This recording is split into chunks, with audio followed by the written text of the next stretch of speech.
Las siguientes empresas acompañan a Federico Galeano Estigarribia en Líderes. Banco GNB. Más beneficios, más conectados. Midas. Apaga el verano con los splits. Midas. Compromiso Láser Import.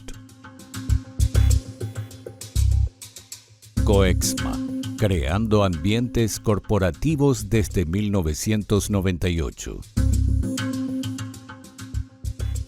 Cabipal. Metalmec, una industria metalúrgica orgullosamente paraguaya que acompaña el crecimiento del país. Cells, la marca de agua que garantiza todos los procesos de calidad hace más de 40 años. Cells, somos agua. Taxit, la forma sencilla y 100% digital de presentar tus impuestos, como IVA e IRP. Taxit, el lado fácil de tus impuestos.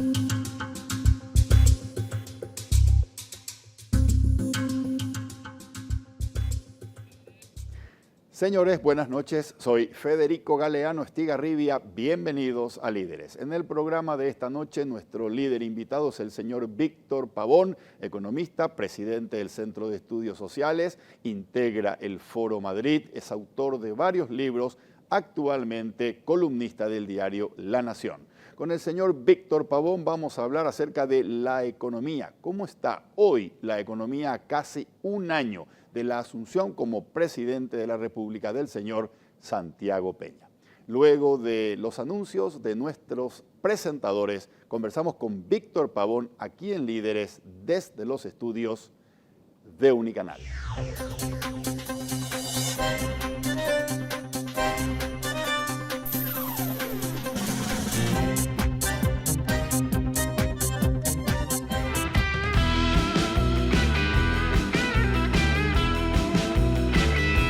Las tarjetas de crédito del Banco GNB vienen cargadas de más beneficios para disfrutar todos los días. Solicita la tuya acercándote a una sucursal o comunícate con nosotros al 417-6000. Entérate más ingresando a www.bancognb.com.py.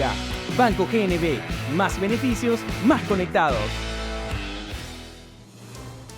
Te quiero presentar esta aplicación. Se llama Taxit. Con Taxit podés presentar tus impuestos como el IVA o el impuesto a la renta personal a través de tu teléfono de manera simple, rápida y 100% digital. Pero Taxit no solamente te sirve para presentar tus impuestos y conocer el estado de los mismos. Con Taxit también puedes llevar un registro de tus ingresos, de tus egresos y contás con un equipo de analistas que están a tu disposición para responder tus dudas y consultas. Baja la aplicación de Taxit o ingresa a www.taxit.com.py. Taxit, el lado fácil de tus impuestos. En un minuto conversamos aquí en Líderes con el doctor Víctor Pavón. Ir al sauna está bien, pero que tu casa sea un sauna, no.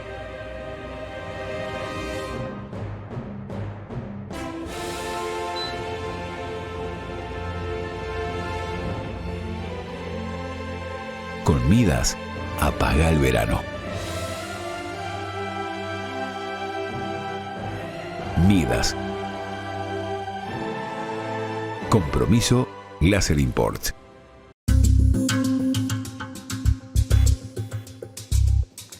Ya estamos en compañía del señor Víctor Pavón. Víctor, buenas noches. Qué gusto reunirme de nuevo contigo. Es la cuarta vez. Gracias por acompañarme. Muy buenas noches, Federico. Realmente es un gusto compartir contigo. Sí, efectivamente, la cuarta vez. Realmente para mí es un honor ser parte de tu programa. Gracias, Víctor.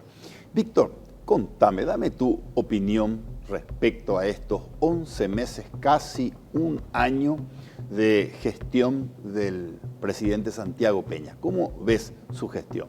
Bueno, yo creo que el gobierno está logrando algunos incentivos importantes para salir de la recesión en la que estábamos, o una ralentización importante de la economía, producto del COVID especialmente, donde no fue fácil la recuperación de las economías nacionales, regionales, incluso a nivel mundial, porque a diferencia de otros países, Paraguay no aplicó políticas extremadamente de incentivos monetarios y fiscales.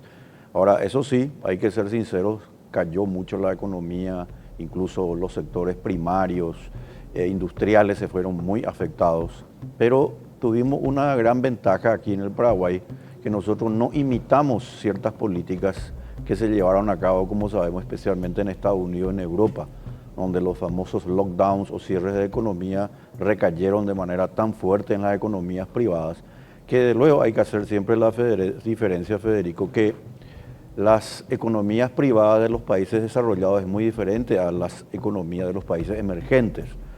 Y lo que estamos haciendo ahora, en cuanto al gobierno se refiere concretamente, hay un importante elemento que yo creo que es clave para entender la economía. En primer lugar, el gobierno está logrando incentivos en cuanto se refiere, por ejemplo, está a punto de lograr el grado de inversión. Siempre el problema que tenemos es el Estado de Derecho.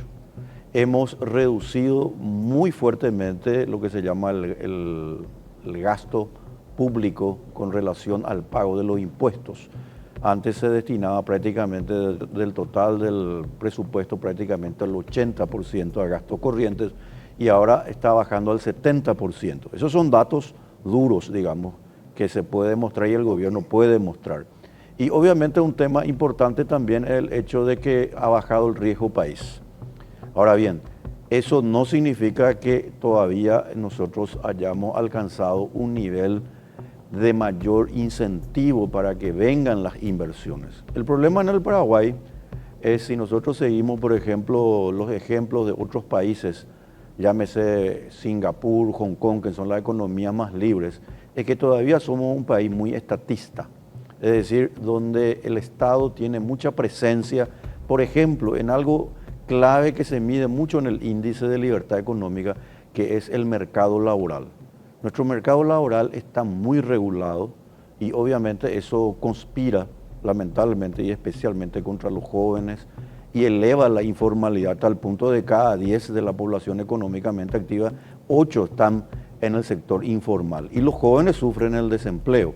Y otra cosa que hay que decir también, el gobierno logró un importante acuerdo con el Tratado de Itaipú, estas cuestiones que hacen a la venta de la energía, ya se está vendiendo a precios de mercado. Eso es un logro importante que hay que decirlo. Ahora bien, yo hubiera hecho un poco más. Yo lo que hubiera hecho es establecer la necesidad de contar con un mercado mucho más abierto, donde hoy el que es juez y parte, la Administración Nacional de Electricidad, ANDE, pueda convertirse también en un jugador, no solamente en un juez y parte como lo es ahora. Y de esa manera puedan entrar más inversiones, especialmente en la etapa de distribución de nuestra energía. Okay. En concreto, digamos, el gobierno no está haciendo mal los deberes, creo que emite señales positivas, pero yo creo que podríamos irnos mucho más rápidos. Paraguay es como, yo diría, Federico, como un vehículo que tiene 6 cajas, de un cambio sexta, pero nosotros nos vamos en tercera, cuarta, tercera, cuando podríamos irnos ya a quinta. Ok, ¿y qué nos falta para pisar más el acelerador? Y yo creo que en primer lugar hacer las reformas. Yo creo que esa reforma del sistema previsional todavía está pendiente.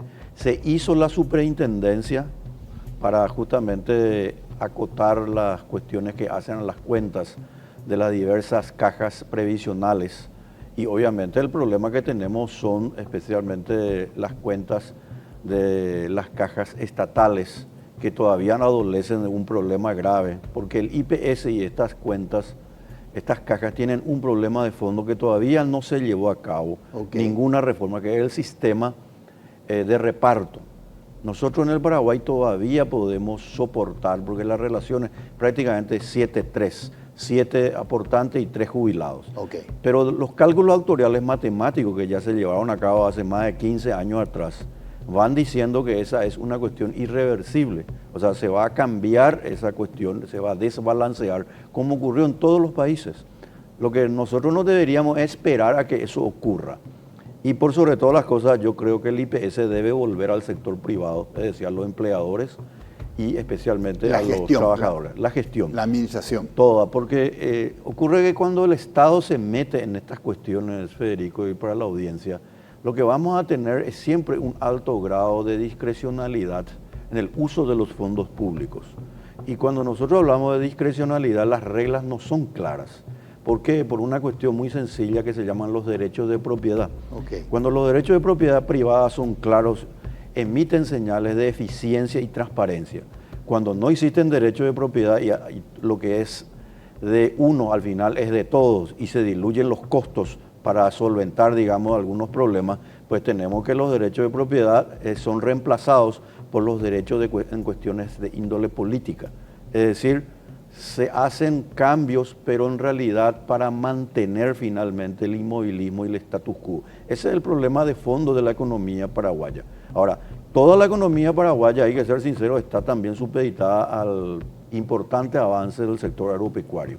Okay. Casi el 40% del Producto Interno Bruto viene del sector agropecuario, algo extraordinario del cual tenemos que sentirnos orgullosos nuestros productores, tanto cárnicos como de oleaginosas. Ok, perfecto. Víctor, me tiraste, como es tu costumbre, mucha información en pocos minutos.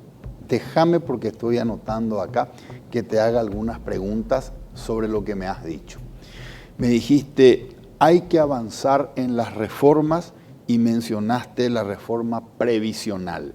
¿Qué otras reformas son urgentes, imperativas? El presidente Peña no se puede pegar el lujo de no hacerlas en su gobierno. Exacto. Primero, la reforma del sector eléctrico. Ok. La reforma del sector eléctrico requiere que se desregule el mercado eléctrico para que puedan ingresar otros jugadores, otras empresas, incluso en las 3 etapas que tiene el mercado eléctrico, de generación, distribución y comercialización. Eso solamente se va a hacer si nosotros modificamos la Carta Orgánica de la ANDE, que por cierto tiene 60 años, y es totalmente vetusta, está fuera totalmente de la modernidad. Okay. Solamente Cuba y Venezuela tienen algo similar que Paraguay. En consecuencia, ahí hay un problema porque no van a venir las inversiones mientras esos mercados no estén abiertos y con reglas claras, como tiene que ser. El otro es el mercado laboral. El mercado laboral hay que desregularlo, suprimir el aporte obrero patronal o disminuirlo al comienzo, el de ese 16% del empleador y el 9% del trabajador, hay que disminuirlo si es posible a la mitad o menos para hacer ingresar a los jóvenes, especialmente con contratos de aprendizaje entre los 16 hasta los 23 años, para que puedan tener su primer empleo, pero sin el rigor del costo que hoy tiene, donde las pequeñas y medianas empresas lamentablemente son visitadas por los inspectores para ver si están cumpliendo finalmente con todos los rigores tramitológicos y sobre todas las cosas que lleva la cultura del trámite y la coima. Eso tenemos que cambiar, Federico. Discúlpame, Víctor. La reforma laboral, y me decías... El sector eléctrico. Sí, pero dentro de lo que es la reforma laboral, me decías disminuir o eliminar... El aporte obrero patronal. El aporte obrero patronal. Y que vayamos a un sistema de libertad de elegir para que la persona pueda elegir dónde destinar tanto su dinero, que le pertenece a un concepto de propiedad privada, y en libertad elija dónde destinar su dinero. Si lo va a hacer al IPS, pues que lo haga. Si quiere seguir yéndose a la medianoche para que la atiendan a las 7, no para que le atienda al médico, sino que para que la atienda el oficinista allí y la atiendan luego de 3 meses, puede hacerlo. Okay. Pero hay que dejarle a la gente, a las personas, que elijan dónde destinar su dinero, tanto para su salud como para su jubilación. Porque es una cuestión casi de sentido común. Ninguna persona puede ser obligada, como hoy tenemos, para entrar a la formalidad, entre comillas, al sector de la jubilación y de la salud, para que el IPS, en este caso, ¿verdad?, fuerce, le obligue a las personas. Entonces eso no está bien. No está bien desde el punto de vista, creo yo, de la doctrina constitucional, el artículo 107 de la libre concurrencia, y no está bien también si nosotros tomamos los derechos de propiedad privada que son congruentes y coherentes, especialmente con la libertad de las personas de disponer de su propio dinero. El Estado no puede exigirle a una persona rica o pobre, no importa su condición socioeconómica, a disponer de su dinero, de dónde va a colocar. Lo puede hacer en cualquier empresa privada, donde obviamente él va a tener que exigir rendición de cuentas. Hoy no podemos hacer rendición de cuentas porque el IPS además tiene un problema de fondo, además del sistema de reparto, porque deberíamos ir a mi modo de ver al sistema de capitalización individual. Tenemos un problema de fondo que es que no podemos nosotros corregir los problemas de salud y de jubilación porque van a una sola caja. La administración del IPS maneja o administra dos sectores, la jubilación y la salud, y eso tienen que estar desvinculados entre sí. Por un principio, obviamente, de gerenciamiento básico, que vos sabés bien como administrador, economista, porque ocurre que cuanto más dinero se pueda disponer en una sola caja y vayan a dos servicios muy especiales y muy delicados como son la jubilación y la salud, y más con el sistema de reparto, pues el resultado va a ser muy sencillo. Lo que vamos a tener es más corrupción, más discrecionalidad y menos buena atención. Yo creo que el presidente Santiago Peña podrá tener, incluso el ministro de Economía, podrá tener las buenas intenciones, pero no bastan las buenas intenciones. El modelo es el que está mal. Bien, ahora te pregunto si no podríamos, si no te preocupa que en una sociedad donde no tenemos, por tema cultural o por necesidad económica, la cultura del ahorro, la gente que no tiene el incentivo de la obligatoriedad del descuento, pues va a decir, todavía no tengo mi aporte para jubilación y para salud, pero más adelante, el año que viene, voy a comenzar a pagar. Y eso va a postergarse así. Es decir, cuando no hay cultura del ahorro, yo debería, si mis ingresos son 3,5 millones, un porcentaje dedicar a la previsión para jubilación y a la salud. Hoy lo hago porque es obligatorio. Pero si no existe el incentivo de la obligatoriedad, sería muy pequeña el porcentaje de trabajadores que tienen un servicio de protección social porque hace el aporte voluntario. Y el resto... No, entiendo lo que decís, Federico, pero ocurre que ahora mismo el porcentaje ya es pequeño. El porcentaje es el 18%. Con obligatoriedad. Con la obligatoriedad. O sea, acá el tema es clave para mí, ¿verdad? El principio moral de que una persona debe elegir de acuerdo a lo que él considere dónde destinar su dinero, para mí no puede ser desconsiderado en el análisis económico. La economía es la acción humana por el cual las personas permanentemente vamos haciendo elecciones. En una elección costo-beneficio. Cierto. Y en esos costos-beneficios, obviamente, si mi salario me permite a mí, de alguna manera, llevar para mi futura jubilación, pues lo voy a hacer. Es cierto, no te da una garantía plena de que todos lo van a hacer. Cierto. Pero imagínate hoy, Federico, que teniendo la obligación y el control, donde se le visita a las pequeñas, medianas y grandes empresas al control respectivo, ocurre que no existe eso. O sea, no existe la posibilidad de la persona de decidir por sí misma. Y no hay, por supuesto, la suficiente capacidad de ahorro. El ahorro se forma cuando la persona tiene, y se forma de acuerdo a la ley de la preferencia temporal. Yo decido, en lugar de gastar mi dinero mañana, pues lo difiero para el mes o para el año siguiente. Exacto. O sea, el ahorro es sencillamente la extensión del consumo presente para destinarlo al futuro. Claro. Pero los salarios acá en el Paraguay son bajos. Y no permiten. Y no permiten. Exacto. Y la pregunta que nosotros tenemos que hacernos es ¿por qué son bajos? ¿Por qué un trabajador norteamericano gana más que un boliviano, un paraguayo, un argentino, un brasilero? ¿Por qué ese paraguayo que salió de Caraguatá y que no sabía ni hablar inglés, ni sabía decir hola en inglés, se fue a Nueva York y gana 10 veces más? La respuesta tiene una respuesta económica. Es la capacidad que tuvo ese país y que tiene todavía de captar las inversiones y el capital, porque hay seguridad y posibilidad de que la gente pueda hacer lo que mejor le convenga con su dinero. Esto significa cuanto más ahorro tengamos, más inversión habrá. No puede haber inversión sin previo ahorro, pero acá en el Paraguay no se puede ahorrar. No se puede ahorrar porque no hay suficiente capitalización, no hay maquinaria, no hay tecnología. Y otro elemento que yo creo que te va a gustar mucho, porque siempre te suelo escuchar y seguir también, Federico, que es no hay capital humano.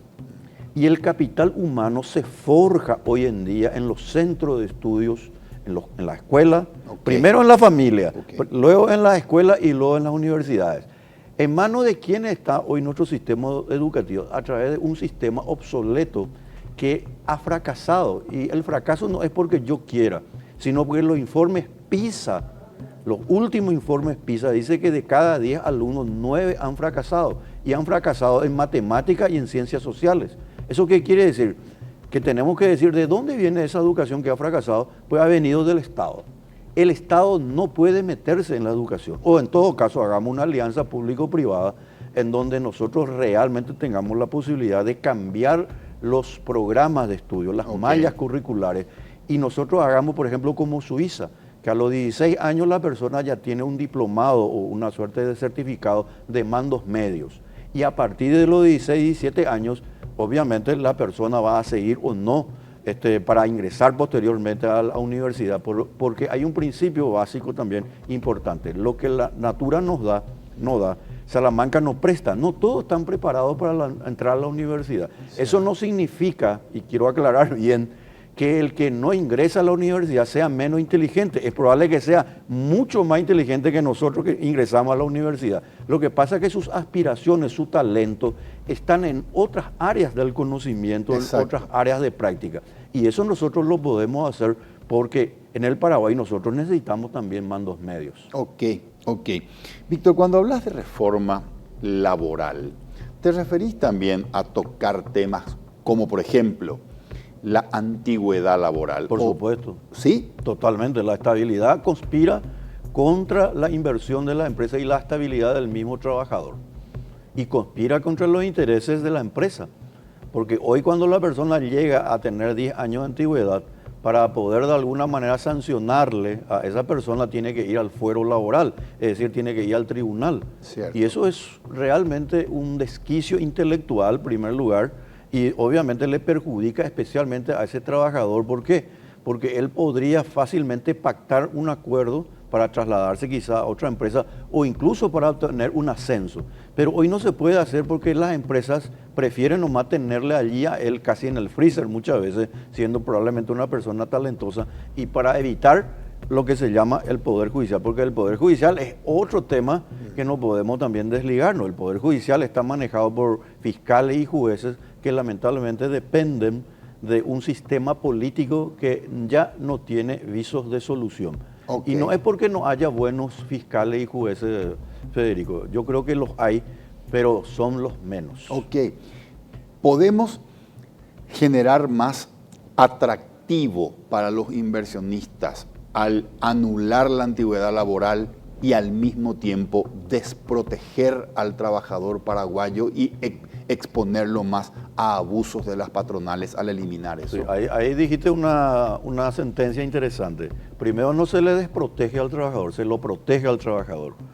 Y no se le beneficia a la patronal, sino que al contrario se lo coloca en igualdad ante la ley. Por darte un ejemplo, en IPS, por ejemplo, el empleador tiene que estar comprometiendo, ¿verdad?, que es parte del salario del trabajador, 16%. Y el empleador, el empresario, no tiene derecho ni siquiera a tener geniol. No sé si geniol es un término un poco del pasado, pero, o cetamol. O sea, hay un problema en la concepción, porque el Paraguay, lamentablemente, si nosotros analizamos bien la historia del Paraguay, el Paraguay siempre fue un país muy estatizado. 1813, después 1844, 1870 se intentó hacer, pero no duró, obviamente. Luego vino la guerra, lamentablemente, del Chaco. Luego vino la Carta Política de 1940, totalmente estatista. Y la de 1967 también, obviamente, como sabemos, mucha preeminencia del poder del Estado. Bien. La de 1992 no fue diferente. los derechos del trabajador que conspira contra el trabajador, en realidad es una forma de ahuyentar la inversión. ¿Por qué nosotros no reducimos, por ejemplo, el aporte obrero patronal y no permitimos que, especialmente que los jóvenes talentosos, no solamente ganen el sueldo mínimo, ese 2.700.000, sino que puedan ganar mucho más?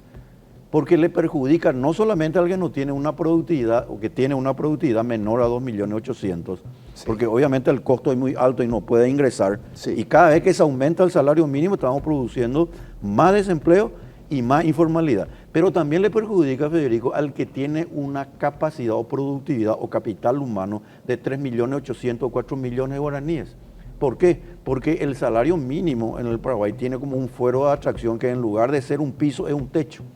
Entonces el empleador, en vez de pagarle los 3.800.000, obviamente le paga 2.800.000. Y eso es porque no hay suficiente competencia. Okay. La única forma de solucionar este problema es que haya más competencia, pero para que haya competencia nosotros tenemos que hacer que las empresas puedan crearse rápidamente. Y para crear empresas nosotros tenemos que reducir todavía lo que hoy tenemos, esos famosos 60 días para constituir una microempresa. Correcto. Eso es algo inaudito para un país de jóvenes y un país emergente. Sí. Eso se tiene que cambiar y eso se puede cambiar rápidamente. No hay que tenerle miedo al cambio y por sobre todas las cosas para ir y darle más libertad a nuestros compatriotas.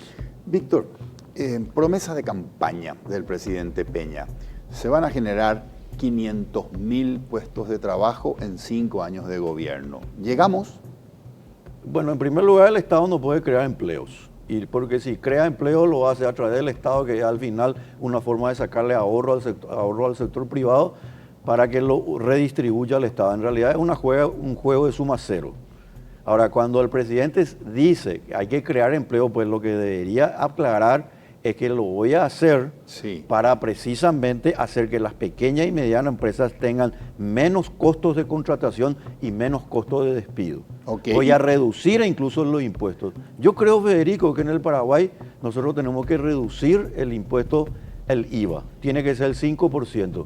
Y algo que probablemente ya me habrá escuchado y la audiencia, si no me escuchó, vuelvo acá a reiterar porque es una prédica que vengo haciéndolo hace muchos años, pero hace muchos años.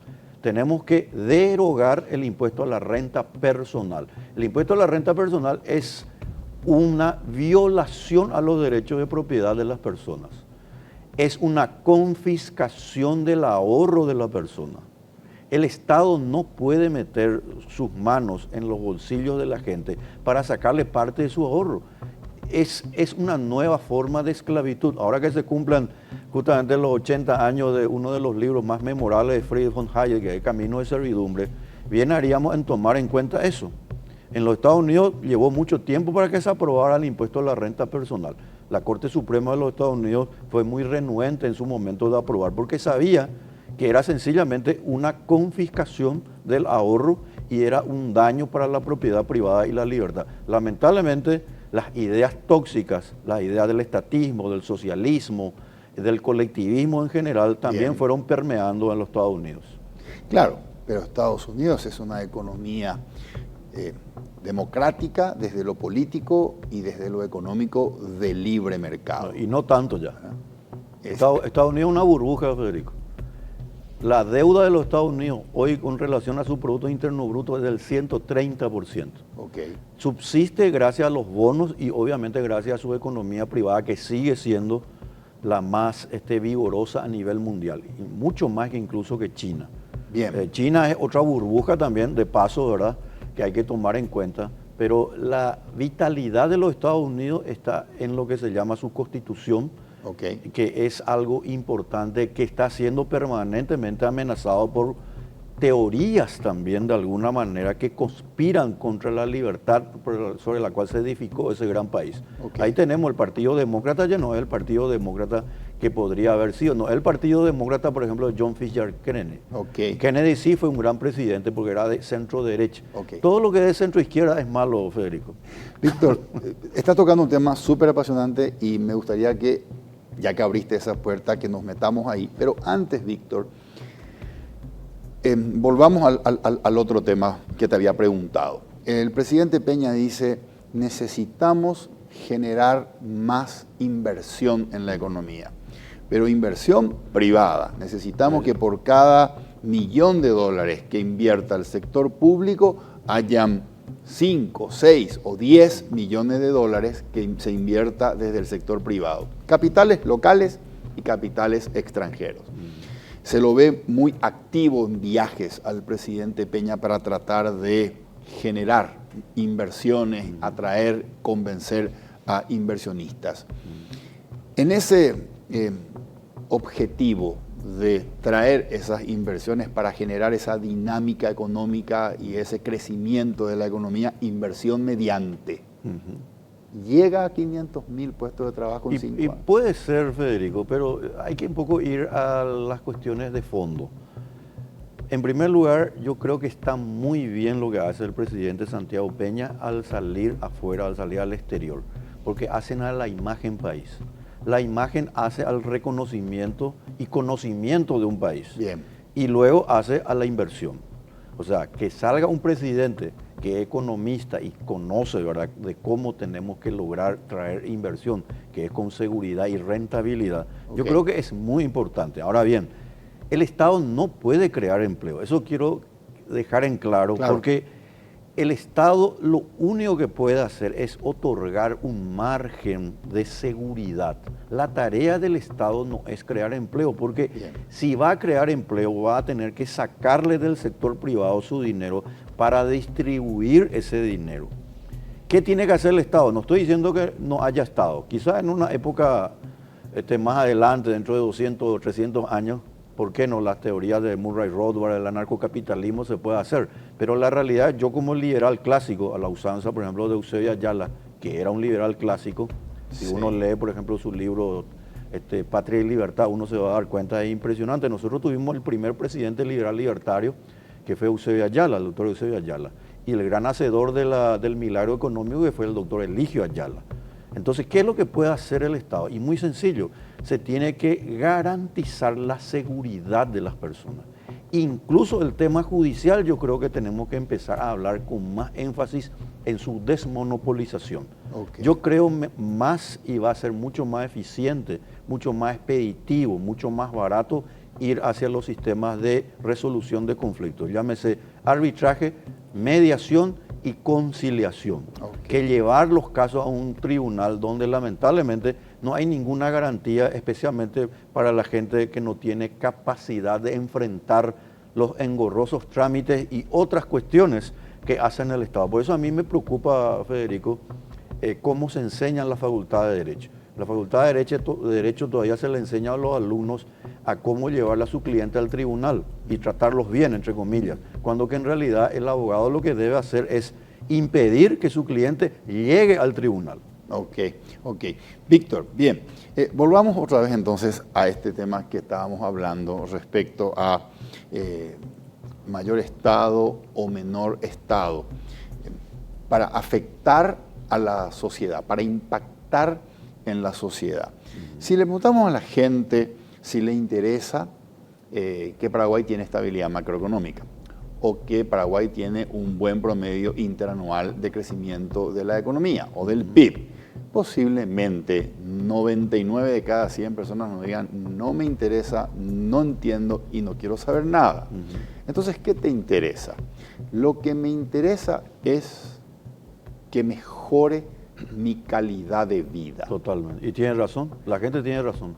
Te pregunto, Víctor, definime calidad de vida. Calidad de vida es que nuestros salarios sean mucho más altos de lo que hoy tenemos. Que haya seguridad y que tengamos servicios públicos mínimos que no necesariamente puedan ser proveídos por el Estado, sino que se pueda hacer a través de un mecanismo de alianza público-privada. Incluso, cuanto menos Estado, mejor. Las rutas, los puentes, Federico, no hay necesidad que los haga el Estado. Eso se puede hacer a través de concesiones en licitaciones internacionales. No hay necesidad que se meta el Estado. ¿Para qué seguir endeudándole al Paraguay? Que por cierto, estamos llegando ya al 40%. Más Estado significa más desempleo, significa más código laboral. Más Estado significa que el IPS subsista y que haya menos salud para la gente. Más Estado significa que haya un Ministerio de Educación que no da educación porque los informes PISA dicen que ha fracasado. Entonces, ¿para qué pedir más Estado? O sea, calidad de vida significa deshacernos del Estado, pero para que el Estado se ocupe de algo fundamental, la seguridad. La seguridad para que cuando la persona salga a la calle no tenga que ser asaltado. Ok, bien. Me gusta tu definición, la he anotado aquí. Calidad de vida, que el dinero me alcance, poder adquisitivo, que el dinero me alcance, que yo me sienta seguro en mi país, Así mismo. que yo me sienta seguro y que yo tenga servicios de calidad. Me hace recordar una frase de Milton Friedman, Federico, discúlpame que te interrumpa. Él decía que la gente vota con los pies. La frase de Milton Friedman, Nobel de Economía, quiere decir que la gente va a donde realmente le conviene su bolsillo. Bien. Por eso que fracasó y va a seguir fracasando el estatismo, porque considera la caja fiscal, la caja del erario público, superior al bolsillo de la gente. Okay. La gente habla de superávit, la gente habla, está todo bien, lo que vos estás diciendo, de macroeconomía, de la estabilidad, todo está bien, pero a la gente lo que le interesa es que si va a llegar a fin de mes y tenga la posibilidad por lo menos de irse de vacaciones o por lo menos que pueda tener un ahorro. Eso es lo que importa. Bien. Si la gente no puede ahorrar, no se puede ir de vacaciones, no le puede dar una mejor educación a sus hijos para que lleguen a la universidad, que por cierto, prácticamente de cada 10 niños que entran a la universidad, al colegio en el Paraguay, solamente 2 llegan a la universidad. Eso es una catástrofe. Correcto. ¿Y por qué? Porque el Estado está metido ahí. Ahora, me decías, que me alcance el dinero que pueda circular por mi sociedad, por mi ciudad, por mi país, con seguridad, tener servicios de calidad, un camino de calidad, un puente que yo pueda cruzar sin tener miedo de hacerlo. Totalmente. Y cuando decía servicios de calidad, estamos hablando de educación para mis hijos, estamos hablando de salud para mí, salud para mi familia. Y que no significa que sea del Estado. Claro. Ahora, Víctor, en sociedades donde hay un atractivo de negocios, inversionistas podrían venir a invertir con servicios de salud privado, con servicios de educación privada, y ahí se puede hacer una alianza. Totalmente. Pero en sociedades donde el sector privado no considera que sea atractivo invertir, esas sociedades, por supuesto que en Asunción y Red Metropolitana, aquí en Gran Asunción, por supuesto que hay suficiente oferta del sector privado en términos de medicina prepaga, en términos de hospitales, en términos de universidades, en términos de colegios. Ok, no quedaría la sociedad desproveída de una oferta si el Estado se retira y dice no hay más educación, no hay IPS, etc. Pero en todo el resto del país no existe una oferta privada para que las personas puedan decir puedo acceder a servicios de educación o a servicios de salud para toda la población. No es necesario que en ausencia de los privados el Estado diga presente. No es necesario. Me adelanto para decirte que no es necesario. Porque eso lo puede vos lo definiste como parte de la calidad de vida. Sí, la calidad de vida que no necesariamente tiene que hacerlo el Estado. ¿Por qué un privado no invierte en un lugar, supongamos allá en el Chaco, para extraer gas? No es porque el privado considere que no va a obtener una rentabilidad, es porque el Estado le está impidiendo. Nosotros, por ejemplo, ahora, Federico, vamos a hacer un gasoducto para traer el gas de Argentina. Sí. Yo creo que prima facie no es que esté mal, pero estamos dejando de lado a la gallina de los huevos de oro. ¿Por qué no vemos y no hacemos una prospección que ya se hizo de hecho y está allí y que estas ONG ambientalistas con la agenda climática están impidiendo que haya inversión en el Chaco? Porque ellos consideran que en el Chaco no puedes tocar ni un pasto, cuando que en realidad el gas es una matriz energética, igual que la electricidad, que a nosotros nos podría dar realmente una soberanía y un bajo costo. ¿Por qué no lo hace? Porque hay un impedimento del Estado. Okay. O sea, el sector privado, por ejemplo, las universidades. ¿Cómo las universidades crecieron en el Paraguay? Gracias a la inversión del sector privado. Las universidades privadas van creciendo y van invirtiendo. Por supuesto, hay un grado de calidad, pero lo hacen a expensas del Estado. Te cuento un ejemplo, porque yo tuve mucho en esa parte de la acreditación. Ocurre que para acreditar una carrera, una institución, primero la universidad privada tiene que estar pagando para ser acreditado y la universidad pública está exenta del pago. Eso no está bien. Ahí se rompe el principio de la igualdad ante la ley. Sí. Porque si todos los paraguayos, y estoy hablando de todos los paraguayos, incluso ese campesino que nunca le va a ver a su hijo entrar a la universidad, está pagando sus impuestos, porque cuando él se va a comprar la galleta, la hierba, está pagando impuestos. Sí. Y ocurre que él paga los impuestos y después su hijo no va a ir a la universidad. Sí. Entonces es suplantado por la universidad privada. La universidad privada sí le da facilidades, pero no lo hace con el dinero de todos, lo hace con el dinero de los alumnos. Claro. Y esa es una diferencia, Federico. Entiendo. Ahora, Víctor, voy a poner como ejemplo la Argentina. En la Argentina, millones, decenas de millones de personas tienen atención a la salud a través de las obras sociales de sus sindicatos. Los sindicatos de los gastronómicos, los sindicatos de los camioneros, los sindicatos de los metalúrgicos, son tan grandes, estamos hablando de miles y miles de aportantes, que ellos tienen sus propias obras sociales, sus propios centros de atención médica y aparte el voucher con otros, para otros estudios que ellos no prestan. Pueden financiar ellos esos servicios sociales porque los sindicatos son poderosos, son grandes y poderosos. Grandes, poderosos y corruptos. Y corruptos también, exactamente, exactamente. En Paraguay no tenemos esa capacidad de que los sindicatos se conviertan en la protección social de sus asociados. No tenemos. Por lo tanto, el asociado, si no está en IPS, está desprotegido. Y parte de mi calidad de vida es tener servicios de calidad de salud. Si el Estado no dice, aquí entro yo, ¿qué hacemos con la gente que no tiene la capacidad de decir, perfecto, me voy a un sanatorio privado a Asunción? No tiene esa capacidad. Claro, porque el Estado se convierte en un inhibidor de las decisiones de la gente. Solamente el 18% de la fuerza laboral en el Paraguay aporta al IPS. La pregunta es ¿por qué? Sí. Porque el paraguayo o la paraguaya quieren nomás no aportar IPS. Lo que pasa es que la gente no es tonta. La gente sabe, ciertamente, que si aporta al IPS ya no le va a sobrar su dinero para aportar en el sector privado. ¿Por qué no le dejamos a la gente que elija? ¿Por qué no le dejamos a la gente que diga, mira, andate al IPS, no hay problema? Okay. Pero si vos me traes tu documento que vos estás aportando a tu seguro privado, donde vas a tener lo básico, lo elemental, y obviamente si pagas más vas a tener mejores servicios en cuanto se refiere a más prestaciones, pues no hay ningún problema. Pero el problema es que, de fondo, es que la gente tiene que elegir. Ese modelo que nosotros tenemos es un modelo perimido. El modelo argentino es un modelo perimido. Por eso que es lo que en Argentina se está llevando a cabo una batalla extraordinaria que lo está haciendo el presidente Javier Milei, porque él sabe, el gobierno actual argentino sabe que este modelo ha fracasado, el modelo estatista. Okay. El modelo estatista fracasó. Vos sabés que ellos metieron prácticamente el 30% de las personas que se van a jubilar, nunca aportaron. Por eso las cajas están destruidas. Y en el Paraguay nosotros tenemos que corregir eso.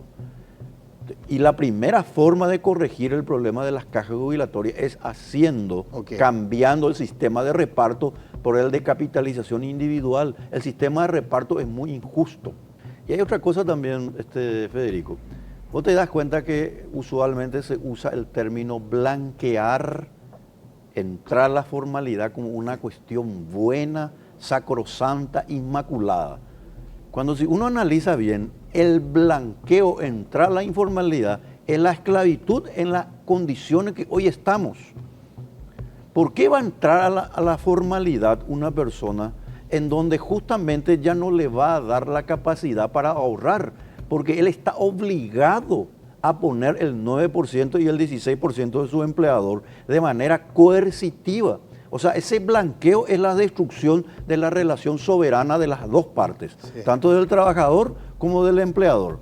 Los acuerdos voluntarios, los pactos voluntarios consensuados y en libre voluntad son los que deben prevalecer en las relaciones laborales, porque caso contrario no estamos hablando de una relación voluntaria ni consensuada, lo que estamos hablando es de un acuerdo coercitivo donde hay un actor que tiene que salir ahí de la palestra, y ese actor es el Estado, un Estado que nos sirve, un Estado que malgasta nuestro dinero, un Estado que se lleva prácticamente el 2.2 del Producto Interno Bruto en mal gasto. Y esos son informes que se han hecho internacionales y que duermen, por supuesto, allí porque a nadie se le ocurre hacer la reforma. La única respuesta para el Paraguay es hacer reforma. Y reforma significa darle más autonomía al individuo.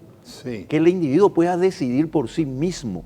Por supuesto que eso es una cuestión que tiene que ver con, no es un compartimiento estanco. Claro. Por ejemplo, en las mallas curriculares de los colegios públicos, estatales y privados, tenemos que introducir lo que se llama el estudio de lo que se llama el mercado financiero. Hay que explicarle a los niños a qué significa finalmente todo el proceso de cooperación social. Correcto. Ellos lo van a entender. Correcto. ¿Por qué los indígenas van de alguna manera en Alto Paraná haciendo cooperativas mejoran sus condiciones de vida? Porque se dan cuenta que poniendo parte de su dinero y colaborando entre todos ellos y poniendo en una caja común para imprevistos que se puedan provenir y buscando mercados donde le den mejor rentabilidad a sus productos, ellos pueden y se benefician. El indígena no es menos que el paraguayo, porque al final el indígena también es paraguayo. Estas ONG nomás que vienen lamentablemente le hacen creer que los niños y las niñas tienen que estar bajo el asedio del cacique, cuando nosotros tenemos que terminar con esa idea de que supuestamente el derecho consuetudinario indígena está sobre la Constitución Nacional. Claro, el tema es que yo tengo la impresión, Víctor, que la libertad es soberana y la libertad para decidir funciona cuando tengo más de una opción. Si yo soy Juan y tengo una sola opción, o el IPS o la nada, no hay pues nada. La nada en el mercado de la jubilación y en el mercado de prestación de servicios médicos, lo cual estamos hablando, Federico, no, es que hay el servicio. Si nosotros hay muchos prestadores hay el privados. Servicio para segmentos pudientes. Claro. ¿Y qué pasa con los trabajadores vulnerables? Van a surgir en la medida que las posibilidades de ofertas y demandas se puedan encontrar en un momento dado. Desde luego que tu jubilación o los ingresos de una persona de socioeconómico medio para arriba van a ser diferentes a los de un trabajador común, digamos. Pero pueden encontrar ellos en la medida que se les elija. Te cuento una anécdota. Tomo un Uber y le pregunto por curiosidad al chico del Uber cuántas horas trabajaba por día, le pregunto cuántos días a la semana trabaja, hasta inclusive le pregunté cuánto quitaba a fin de mes, si estaba contento, feliz, me habló que estaba casado, que tiene un hijo, un chico joven. Y el chico era, o es mejor dicho, ingeniero técnico y se encarga de todo lo que es la parte de instalaciones y mantenimientos de máquinas en industrias. Trabajó en varias industrias y me comenta él, aún siendo yo un profesional, la remuneración no era tan atractiva y es más atractivo hacer el Uber. Al principio yo compartía mi trabajo en la industria, en la fábrica, con el Uber, pero después me di cuenta que era un poco complicado, por lo tanto me dedico a esto y saco más, me dice. Y acto seguido completa y me dice, la única macana es que no estoy aportando más a mi IPS, dice. No me dice, y ahora estoy feliz porque ya no tengo el descuento obligatorio. En vez de hacerme un comentario de felicidad, me dice, la única macana es que ya no estoy aportando, no estoy al día. Creo que para Juan y todos los del segmento vulnerable que ven las opciones privadas como muy onerosas para sus posibilidades, el IPS es un ambicional más que el descuento obligatorio. Tenemos que hacer una pausa. Sí, por favor. Tenemos que hacer Adelante. tenemos que hacer una pausa, Víctor. Déjame te voy a hacer una pregunta Sí, y adelante. respóndeme esa pregunta luego de la pausa. ¿Dónde invertirías vos $100.000?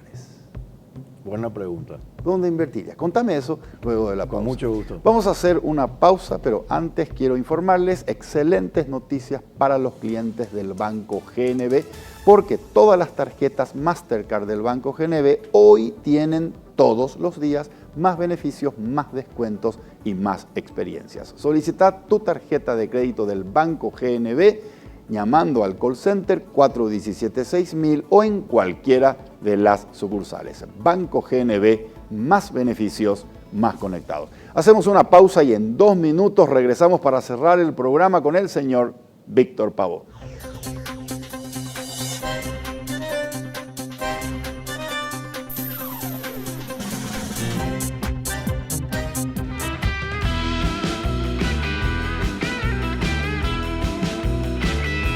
Las tarjetas de crédito del Banco GNB vienen cargadas de más beneficios para disfrutar todos los días. Solicita la tuya acercándote a una sucursal o comunícate con nosotros al 417-6000. Entérate más ingresando a www.bancognb.com.py. Banco GNB, más beneficios, más conectados. Ir al sauna está bien, pero que tu oficina sea un sauna, no.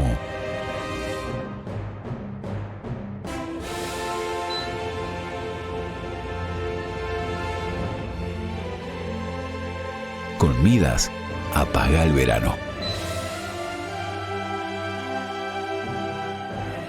Midas. Compromiso Láser Import.